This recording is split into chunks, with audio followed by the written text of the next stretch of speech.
ایک گاؤں میں ایک لڑکی رہتی تھی جس کی ڈیمانڈ تھی کہ شادی اس سے کرے گی جو اسے با پردہ رکھے گا۔ ایک نوجوان اس شرائط پر نکاح کے لیے راضی ہو گیا۔ دونوں کی شادی ہو گئی، وقت گزرتا رہا، یہاں تک کہ ایک بیٹا پیدا ہو گیا۔ ایک دن شوہر کہتا ہے کہ میں سارا دن کھیتوں میں کام کرتا ہوں، کھانا کھانے کے لیے مجھے گھر آنا پڑتا ہے، جس سے وقت ضائع ہوتا ہے، تو مجھے کھانا کھیتوں میں پہنچا دیا کرو۔ بیوی راضی ہو گئی۔ وقت گزرتے گزرتے ایک اور بیٹا پیدا ہو گیا، جس پر شوہر کہتا ہے کہ اب گزارا کرنا مشکل ہو گیا ہے اور تمہیں میرے ساتھ کھیتوں میں ہاتھ بٹانا پڑے گا۔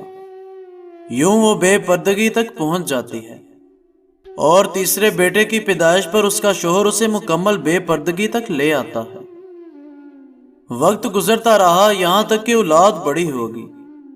ایک دن یوں ہی بیٹھے بیٹھے شوہر ہنسنے لگتا ہے۔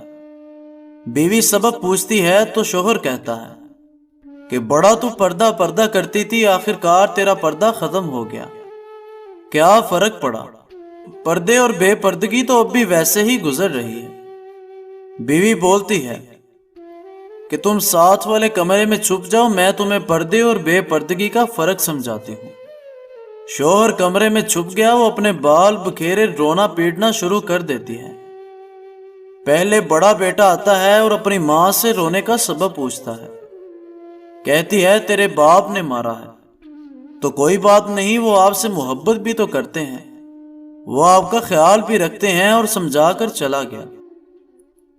عورت پھر سے رونے کی ایکٹنگ کرتی ہے اور دوسرے بیٹے کو بلا کر بتاتی ہے کہ تیرے باپ نے مجھے مارا۔ بیٹے کو غصہ آ گیا اور وہ باپ کو برا بھلا کہتے ہوئے ماں کو سمجھا بجھا کر چلا گیا۔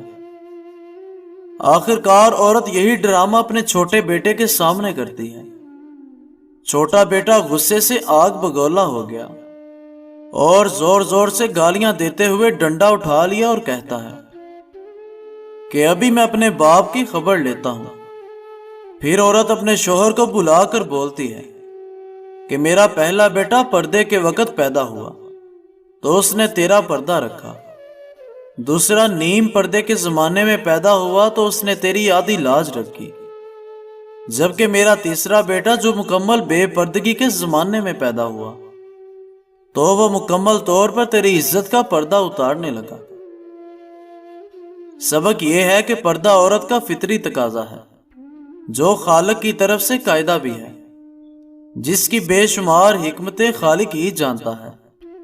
اور یہ دنیاوی قاعدہ بھی ہے کہ اگر آپ کسی گاڑی کو چلانے کے لیے اس کی ہدایات کے بغیر چلانا شروع کر دیں تو وہ یقیناً برباد ہو جائے گی۔